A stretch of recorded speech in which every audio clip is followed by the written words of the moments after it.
Greetings everyone and welcome to part 3 of the Airfix vs Az Models Supermarine Spitfire Mk.V and Mk.9. In today's video we'll be finishing up and doing the Airfix Spitfire Mk.V. So this is a relatively recent kit. It was fresh out I think 2 years ago now. So it should be a very decent model. Let's have a build of it. With most model kits you begin by assembling the interior, which is no exception for this Spitfire kit. However, the interior is a little bit different to most normal Airfix ones. The cockpit side details actually come as separate pieces rather than being moulded into the halves of the fuselage. This, however, makes it a lot easier for all the bulkheads to be assembled and line up nicely.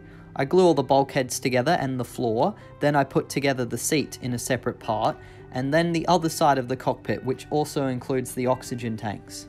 I also cut out the fuselage halves since some sections of them include some interior details, which will require still a little bit of painting and cleanup.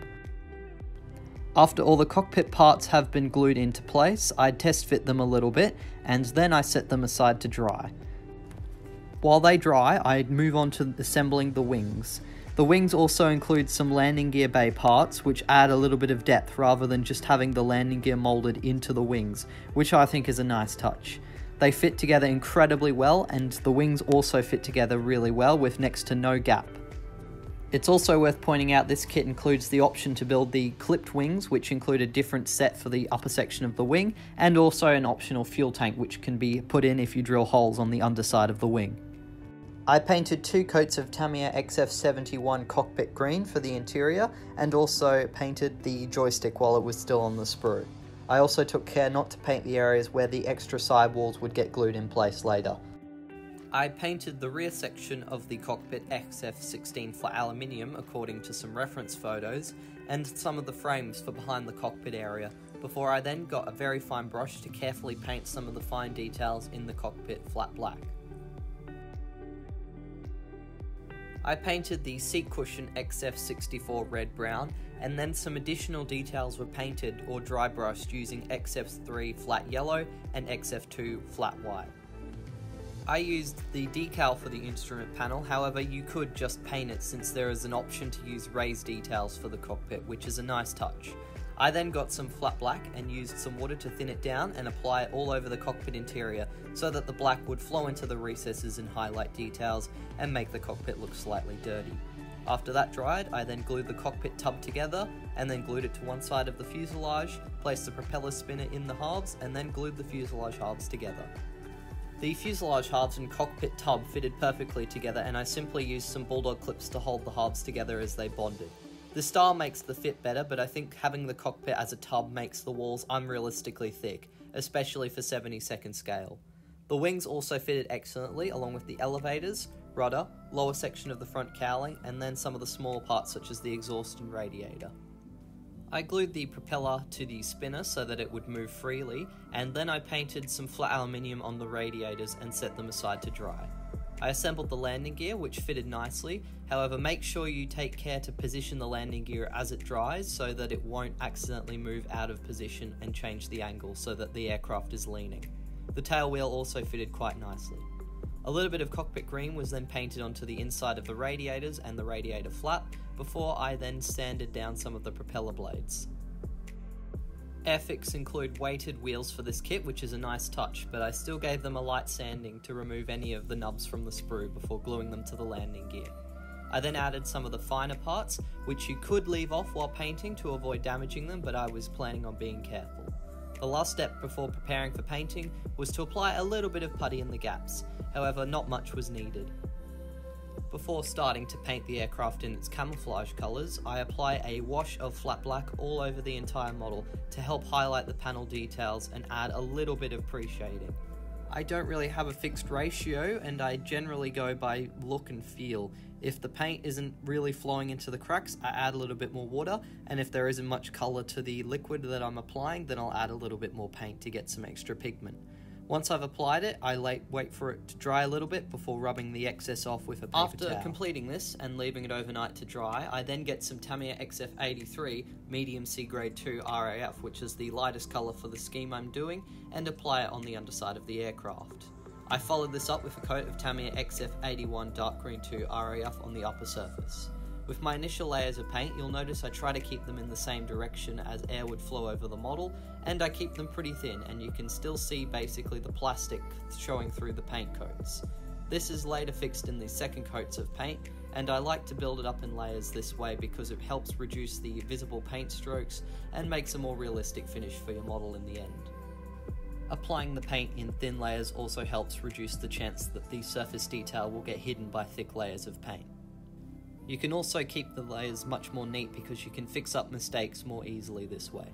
After applying the 2 coats of XF81, I apply some cockpit green onto the frames of the canopy. Since these parts are clear, the first layer of paint will show through, so I paint the inside colour and then I apply a coat of XF81 later on over the top of the frames for the outside colour. I create the camouflage patterns and then slowly fill them in with the Tamiya XF82 Ocean Grey 2 on the upper surfaces, using a relatively fine brush and trying to keep strokes again in the same direction as the airflow to reduce visible brush strokes.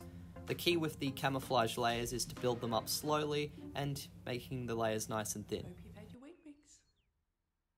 While waiting for the ocean grey to dry, I add another coat of medium sea grey on the underside and another coat of dark green 2 on the upper surface, taking care to neaten up the previous layer of ocean grey 2. And after completing that, I applied the second layer of ocean grey 2. You'll notice now that I'm at the second layer that a lot less of the green is showing through, and I don't have too many of the visible brush strokes because I've built it up in nice thin layers. This process does take a little bit of patience, and it can be a bit nerve-wracking seeing your first coat of paint dry and still seeing the other colour underneath, but I can assure you, just be patient and build it up and it'll work out just fine. I carefully paint the frame of the canopy another coat of paint, this time dark green 2 with a fine brush, before applying some Tamiya XF21 Sky onto the spinner and on a little band on the back of the aircraft based on the marking I've chosen to do. I then apply some Tamiya XF89 Dark Green 2 onto the areas where the RAF roundels would have been originally, before they were painted over by either the Russians or the British. Cockpit green is also applied to the landing gear at this stage now that the main camouflage is complete and around the frames of the cockpit, before I get some black out to paint the wheels and the propellers. I paint the landing gear struts flat aluminium before painting another coat of Tamiya XF21 Sky onto the band and spinner of the aircraft. Rather than spending painful hours trying to fold decals over the machine gun ports on the wings, I paint the red tape with a fine brush and then I paint the exhausts titanium gold. I use a fine brush to paint flat aluminium onto the wheel hubs before painting the gun sight flat black and then neatening up any mistakes I made painting the wheel hubs using that fine brush, and I'm finally ready to move on to the decals. I apply the decals with my usual technique of placing them in some warm water till they start to come loose from the transfer paper, and then drying away any excess water with a paper towel, and then sliding them onto the model using a little bit of water on a fine brush. Since I was doing a Soviet Spitfire and not one of the available schemes in the kit, I only ended up using the common stencils just like I did with the AZ model. However, I could tell already that the Airfix kit's decals were a lot better in quality and were less likely to tear than the AZ models. After I'd applied all of the common decals, I then added some spare Soviet decals I had from an Academy P39 kit before applying some Tamiya decal adhesive to set the decals in place. The Spitfire's stars would have just been the red stars, however since the RAF roundels would have been painted over, I decided to use those decals and then use the white section as a reference for the areas to paint the olive green on the top and a little bit of light blue on the underside of the wings. Then I glued the canopy in place using a little bit of super glue. I decided to use the 3-section canopy option in this kit so that I could slide the canopy back and forth if I wanted to for stop motions. You can, however, just use the one-piece canopy if you don't wish to have that feature. I use super glue on clear parts whenever possible because it's less likely to fog up the plastic in the same way as the polycement. However, do take care not to get it on the clear parts because it will still cause a very big mess. I also used a little bit of yellow to paint the identification markings on the leading edges of the wings and also on the tips of the propeller blade. I create some metal chipping using some flat aluminium and applying it onto the model using a fine brush on some areas such as the propeller blades, and using a dabbing motion and a piece of broken off sponge onto the leading edge of the wings, the areas where the pilot and ground crew would walk along, and also on any edges of the aircraft that would be exposed to the elements when flying along or even on the ground.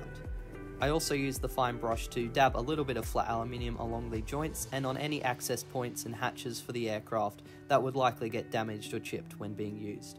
A good idea is to also have some reference photos on hand. You could also use references like War Thunder if you want, since they do a decent job of rendering the aircraft. However, it's also good to use the source material and find some old photos. Control surfaces and on radiator intakes is also another spot I focus on. I experimented by getting a little bit of flat black and watering it down and applying it onto areas where I wanted some grime and streaks, and then I used a piece of broken off sponge to drag the paint back in the direction of the airflow to create some streaks. The effect ended up being way too heavy on the underside, which I'm a little bit unhappy with, but I managed to figure this out and tone it down a bit on the upper surfaces. I also did this technique on the machine gun ports. I also applied using a brush this flat wash in the landing gear bays and on the exhausts to create some extra grime and streaks. Then I used a larger brush and, using a dry brushing technique this time, stippled some black onto the area behind the exhausts and then trailed it back a little bit to create the effect of exhaust streaks on the rear of the fuselage. And with these final touch-ups completed, the aircraft was finished. We're finally at that point. Which one is the better kit? Well, after building both of these Spitfires, personally I favour the AZ model, and that is because I believe it has better detailing in terms of the panel lines. I think the parts are more accurate, the canopy is better, although it's got a few cons, like the decals not being quite as good as the Cartograph ones in the Airfix kit. It didn't go together as easily. That being said, it needed a lot more cleaning off of the sprue. The options are a little bit less in terms of, like, the canopy can't be open, there's no crew figure. However, you've still got a lot of options for different variants of the Spitfire, and you've got a lot more decal options. So overall, I think accuracy and variety goes to the AZ Model Spitfire. On top of that, there are other variants, so you haven't got just the Mark 9, you've got the Mark 1, you've got the Mark 3, the Mark 22, you've got a lot more options with AZ Model. The Airfix one still had some great points. The detail is really good. These were both so close, it was almost a tie. But I think just the extra riveting details and the deeper panel lines on some parts that were more accurate on the AZ model made it just a tiny bit better. And also the fuel cap was included. With the Airfix one, it was a lot easier to assemble. However, there were less decal options. And I think personally the option to have the canopy open is good, but on this, the canopy looks really distorted, and I think that's just because they obviously didn't think it would matter too much if it slid back like that. You don't see too much. However, I like to be able to put them back and forth for my own personal uses, so that meant that the Airfix canopy is a little bit ugly looking, and it just looks way too big. But that's just how they've designed that kit. But the Airfix one goes together a lot more easily. So I would say the Airfix one is better for beginners because it's $5 cheaper and it goes together more easily. But personally, the AZ model, more variety, slightly more detail, and I think the quality overall was just a little bit more advanced in that one. And despite the extra cleanup, I think you get a better Spitfire in the end out of the AZ model. But that is my personal opinion. I hope, though, you enjoyed watching these videos and you got something useful out of them. And if you have any questions or comments you'd like to leave, just put them down below. And a special shout out to Patreons, Archie Palmer, Emo, J&K Jones, and Joe Moss for financially supporting my videos. And also to Tectonic Hobbies, who obviously I did this video partially for myself, of course, where you can get both of these kits.